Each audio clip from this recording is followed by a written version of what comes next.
Olá pessoal, bem-vindos à aula número 5 de Cálculo 1. Nesta aula vamos a revisar a definição de funções trigonométricas. Se a gente lembra bem, já vimos a definição de funções trigonométricas uma primeira vez na escola. Essas funções trigonométricas foram definidas num triângulo retângulo. Tá? Se suponhamos que aqui esse comprimento fosse A e aqui fosse B e aqui C, então esse ângulo, se for medido como θ, definíamos o seno de θ igual a o cateto oposto A dividido pela hipotenusa. O cosseno, a função cosseno, era cateto adjacente sobre a hipotenusa. A tangente era definida como cateto oposto sobre cateto adyacente. E as outras funções trigonométricas, cosecante de θ era seno de θ a menos 1. A secante de θ era o coseno de θ a menos 1. E a cotangente de θ era igual a tangente de θ a menos 1. Agora, nesta aula vamos ver a definição dessas funções trigonométricas, seno, cosseno, tangente e suas recíprocas, sendo que vai estar definido para todo valor real de θ. Neste caso, aqui tínhamos uma restrição de θ que pode ser de um ângulo de 0 a menor que 90 graus. Mas agora vamos ver a definição geral, tá? Mas antes de ver a definição geral, vamos a ver o que é uma função periódica, porque as funções trigonométricas seno, cosseno, cotangente, tangente vão ser periódicas. Então, vamos a dizer que uma função f é periódica se existir um número distinto de zero, tal que verifica essa condição para todo x que está no domínio, verificando que x mais p esteja no domínio. E o menor número positivo que verifica essa condição chama-se de período da função f. Bem, também temos o conceito de uma função ser limitada, ou seja, a imagem da função está contida num intervalo. Neste caso, estamos exigindo que os valores da função f estejam entre algum número m, certo? Que seja menor que m e que seja maior que menos m. Tá? Essa é a definição de uma função ser limitada.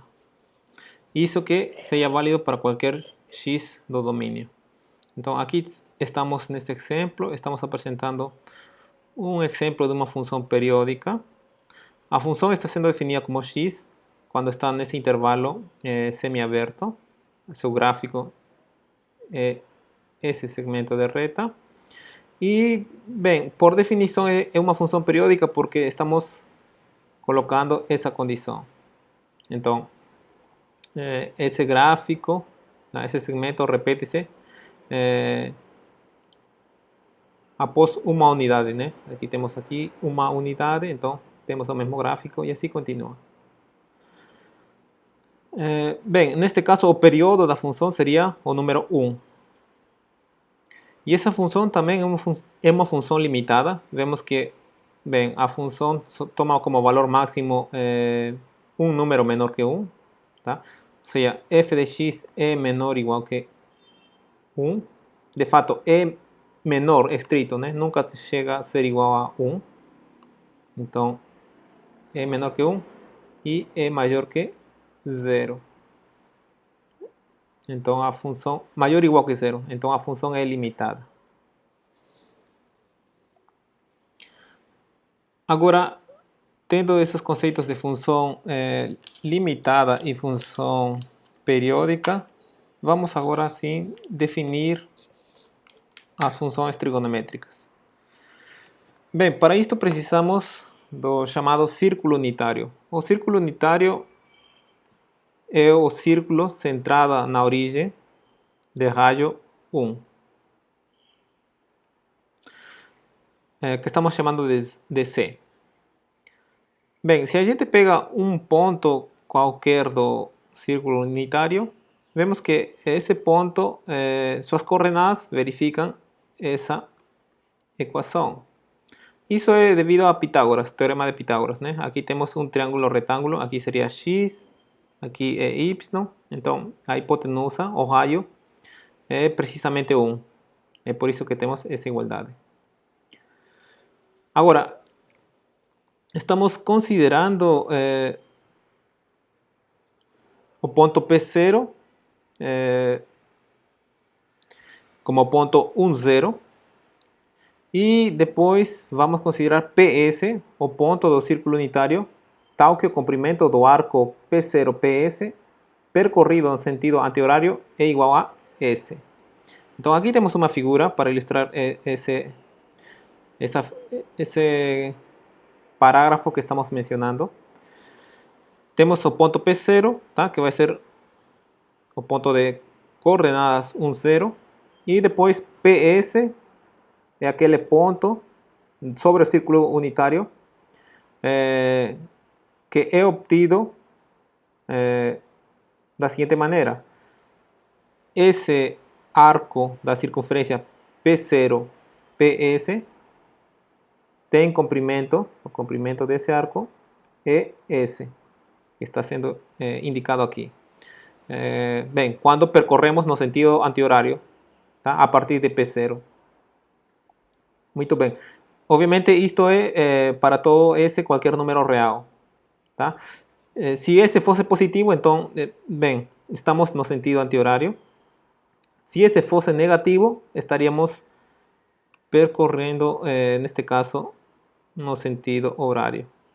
Tá? Isto se S fosse negativo. Suponhamos que aqui temos um número S. Então esse seria o P de S. Ok, agora temos claramente que esses segmentos formam um ângulo, tá? Que seria, bem, neste caso, né, temos esse segmento e esse segmento estão formando um ângulo. Bem, a medida de tal ângulo vai ser definida precisamente como o número S, né? Então a medida vai ser S.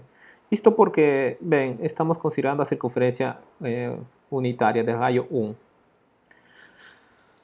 Depois, medindo ao longo da circunferência do círculo unitário, usando a mesma unidade de medida do eixo real, bem, essa medida chama-se medida em radianos.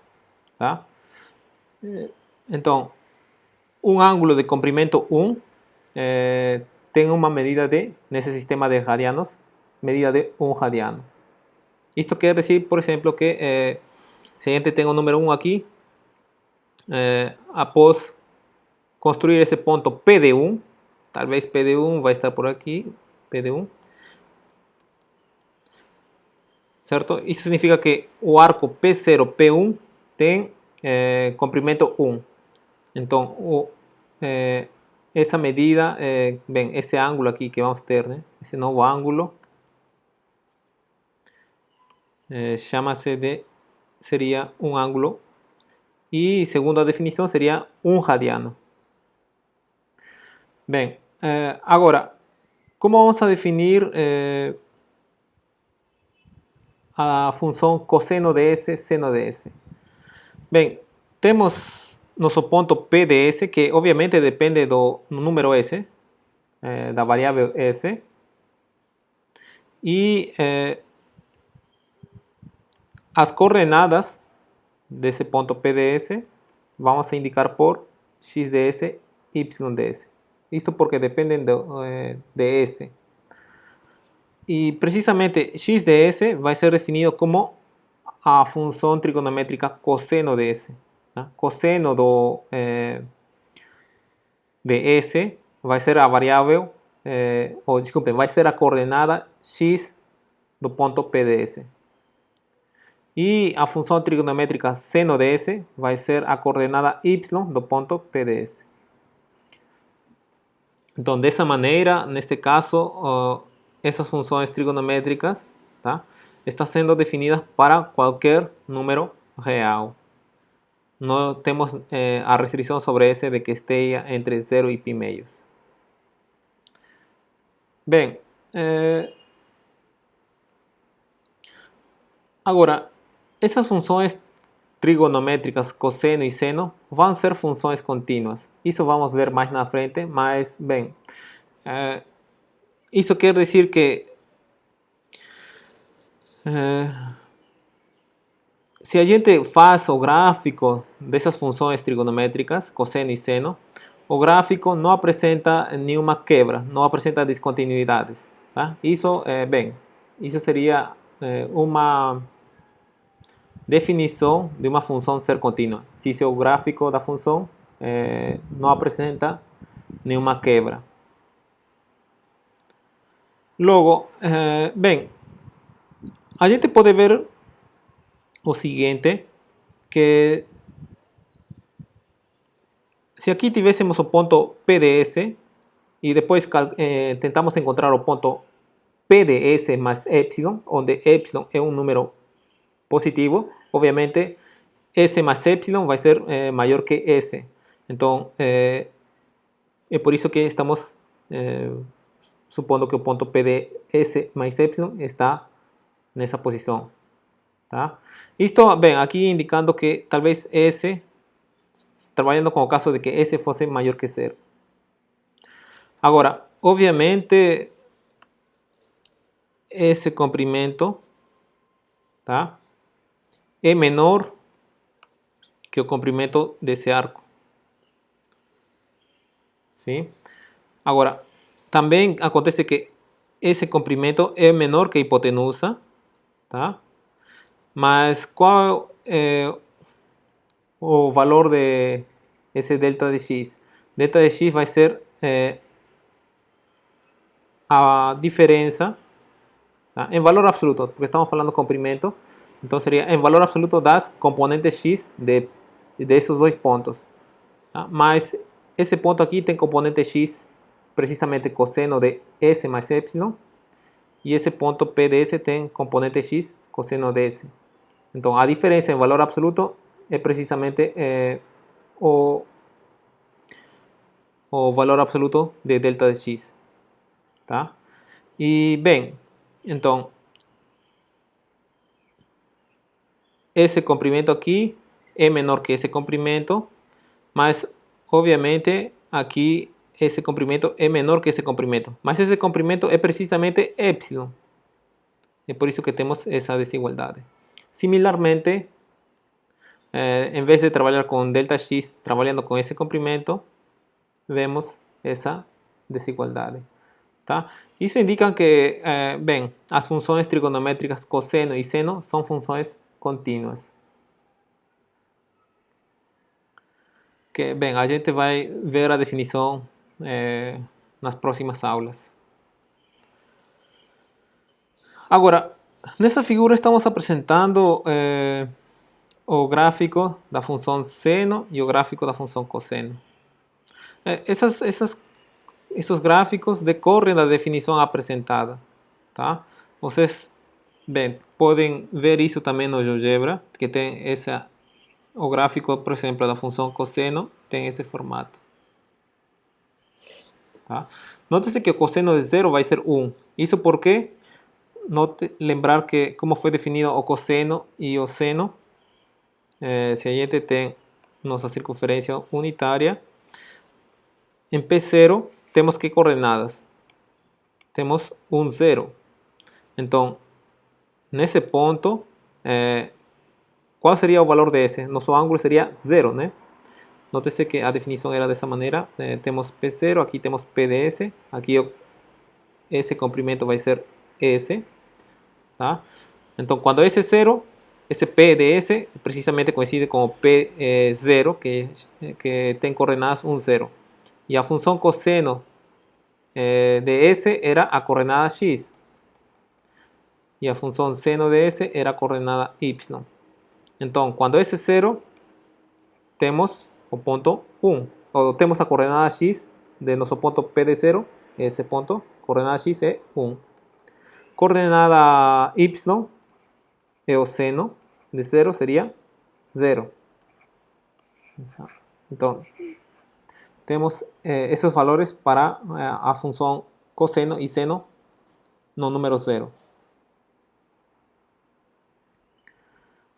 Bem, similarmente, a gente avaliando em outros pontos pode justificar, por exemplo, que em π temos que o seno de π é 0, seno de π é menos 1. Tá? Bem, agora, as funções trigonométricas cosseno e seno têm propriedades importantes. Nótese que o cosseno e o seno foram definidos para qualquer número real. Então, é por isso que seu domínio é o conjunto dos números reais. Já a imagem de ambas funções trigonométricas vai ser o intervalo fechado de menos 1 a 1. Sim? Isso, novamente, decorre da definição. Nótese que, bem, no máximo, qual o valor máximo da coordenada y? Aqui seria quando chega no ponto 0, 1. Qual o menor valor de y que pode tomar dos pontos sobre a circunferência? O menor valor de y seria o menos 1. Qual seria o menor valor de x sobre os pontos da circunferência? Seria menos 1. Tá? Nótese, lembrar, né? O cosseno desse S sería a coordenada X, sería ese valor, que en este caso es un número positivo. Ya o seno de S sería a coordenada Y. Entonces vemos, ¿no? Cuando S llega a ser pi medios, ¿tá? O coseno de pi medios sería a coordenada X, sería 0. O seno de pi medios seria coordenada y é 1. Então, temos que a imagem é o intervalo de menos 1 a 1, tá? Intervalo fechado. Também temos essa propriedade. Quando o cosseno é 0, já vimos que era 0 em pi meios. Mas, de fato, vai ser nos números da forma pi meios mais kπ. Aqui k pode ser qualquer número inteiro. E a função seno vai ser 0 quando S tomar o valor kπ, sendo que k pode ser qualquer número inteiro. Similarmente, podemos analisar quando as funções cosseno e seno tomam o valor 1. Tá? O cosseno é igual a 1 quando S for da forma 2kπ. E o seno é 1 quando S for da forma π meios mais 2kπ. Análogamente, o cosseno é menos 1 quando o S é dessa forma, 2k mais 1π. E o seno é menos 1 quando S é da forma 3π meios mais 2kπ. Aqui, note-se, em esses três casos, k pode ser qualquer número inteiro. Depois, analisando a função seno, ou talvez é melhor olhando diretamente o gráfico da função seno, que já foi apresentado, pode-se ver que a função seno é crescente nesse intervalo fechado, de menos π meios até π meios. Correto? Temos aqui, né, seno de menos π meios, que seria, daria no gráfico esse ponto, até π meios. Vemos que a função é crescente. Já se analisarmos o cosseno de 0 a π, então teríamos esse ponto, vemos que a função vai ser decrescente.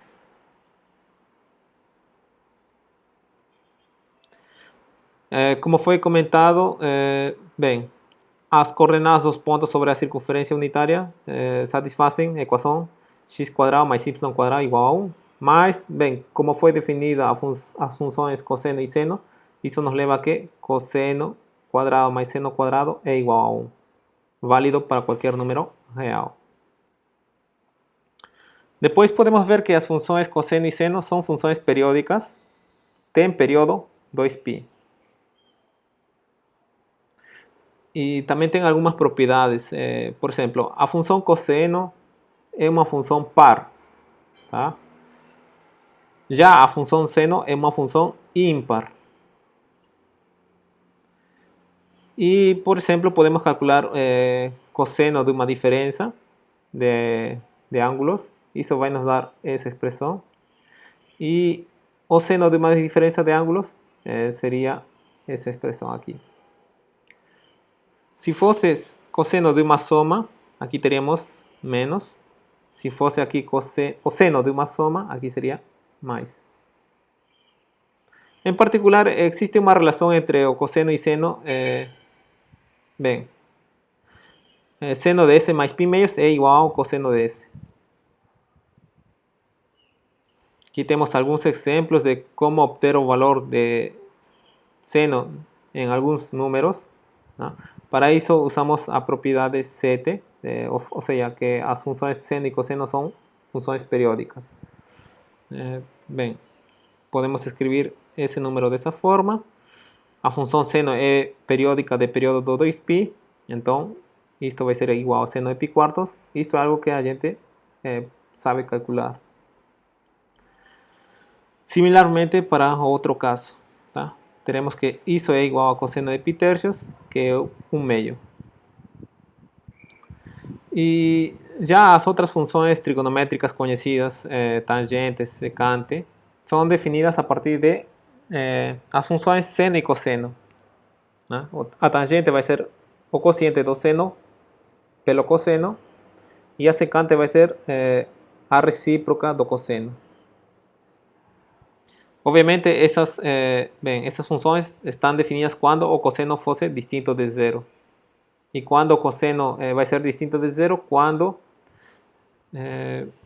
S seja distinto de esses valores, π meios mais kπ. Similarmente, a função cotangente e cossecante são funções trigonométricas definidas a partir do cosseno e seno. A cotangente é o quociente do cosseno pelo seno e a cossecante é o inverso recíproco da função seno.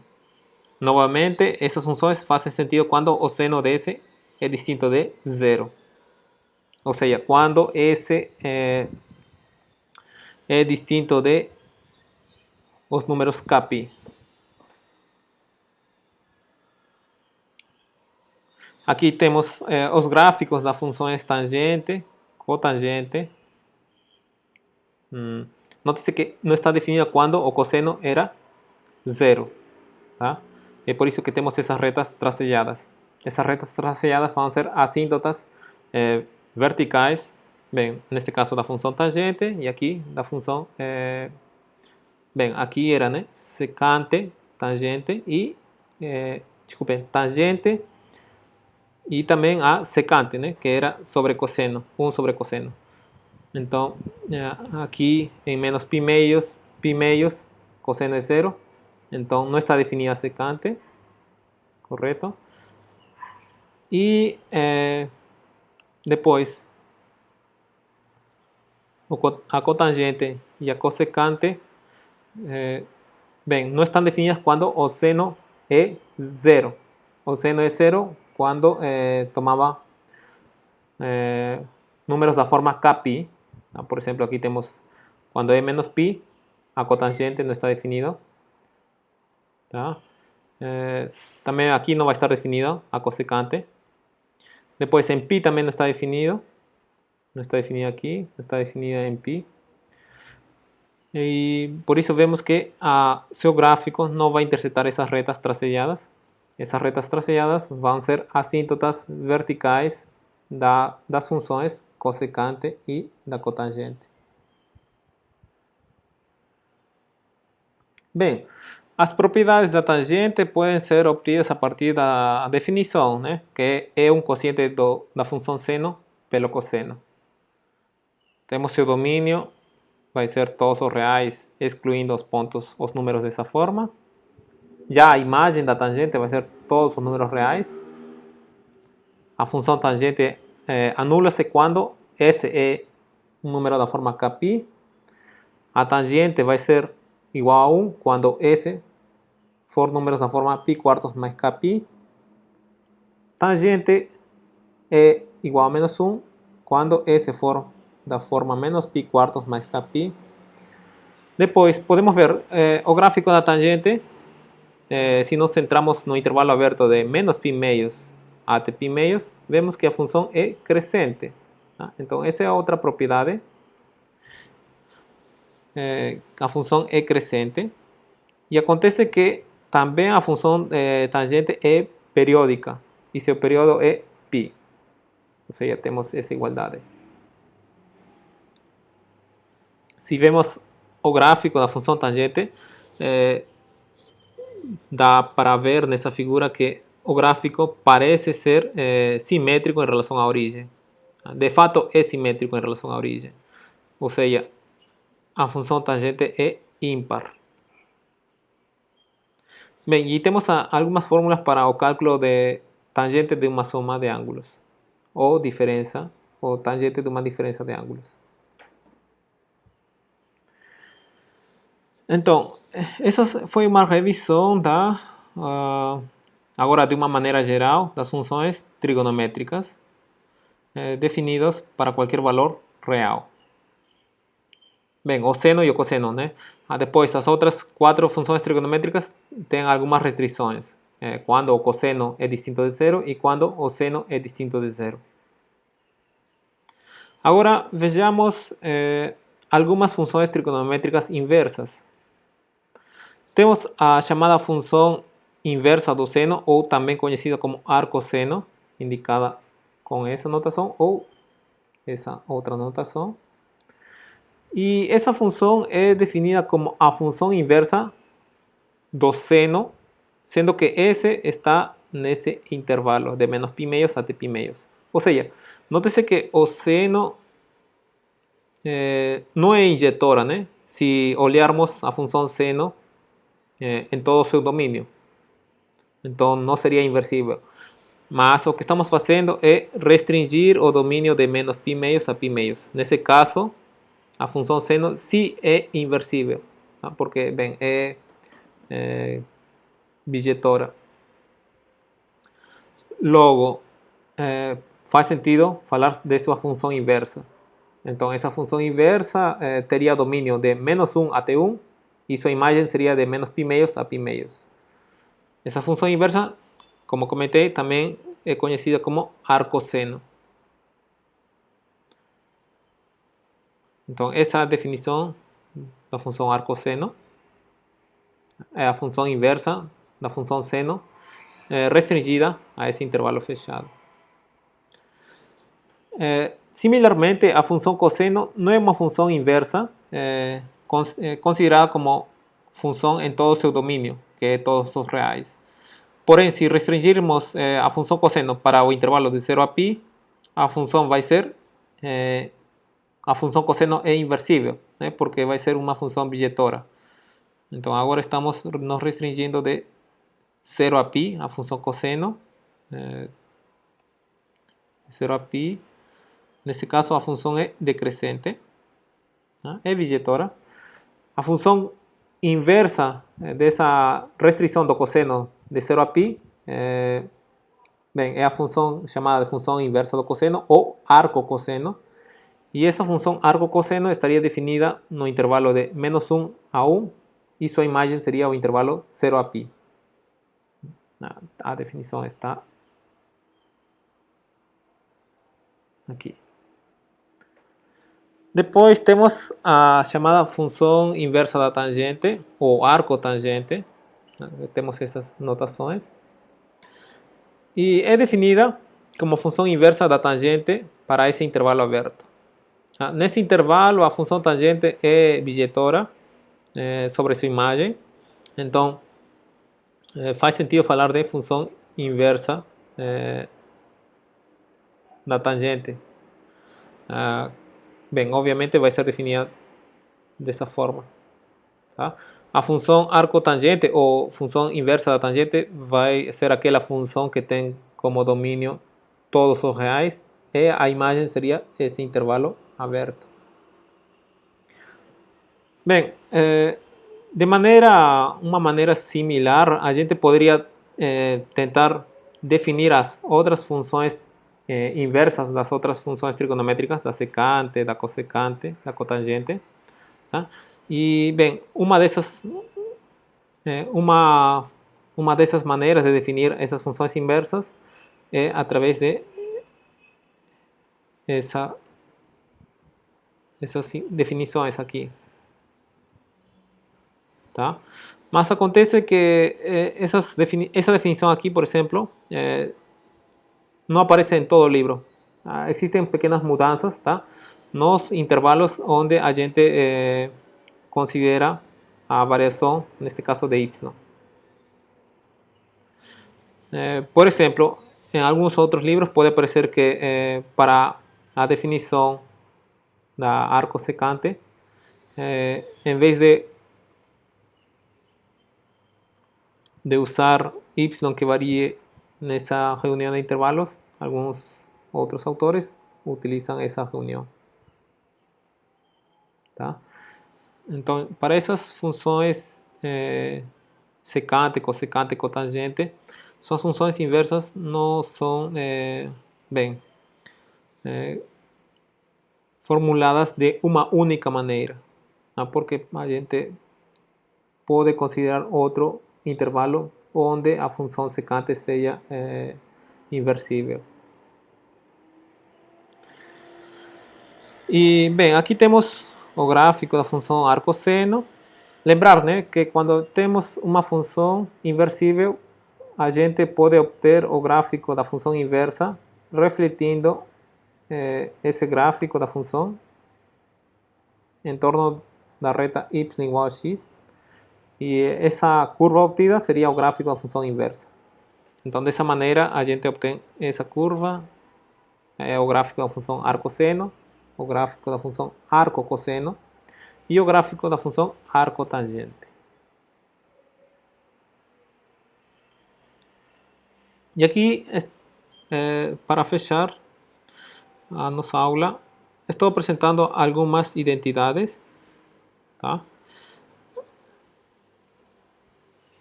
Que podem ser verificadas se a gente considera, bem, o arcosseno como um ângulo medido em radianos, ou seja, bem, se esse é um ângulo, o arcosseno, bem, seu seno seria precisamente o x. Tá? E, bem, considerando que esse ângulo fosse não negativo. Então, dessa maneira, a gente pode representar esse ângulo num triângulo retângulo. E daí a gente, bem, brinca, né? Entre aspas, brincamos com esse triângulo retângulo. Por exemplo, qual seria o seno do arco cosseno de x? Ok, então, neste caso, temos, né? O seno de x, o seno do arcosseno é o próprio x. Então, qual seria esse ângulo aqui? Se esse aqui é o arcosseno, esse ângulo seria o arco cosseno de x. Depois, como calculamos o seno do arco cosseno? Então, lembrar que é cateto oposto. Isto aqui é bem, aqui podemos calcular por Pitágoras, né? Seria 1 raiz quadrada de 1 menos x quadrado. O cateto oposto seria esse número, ou essa expressão, dividido pela hipotenusa que tem comprimento 1. Então, daria precisamente essa identidade. Ok?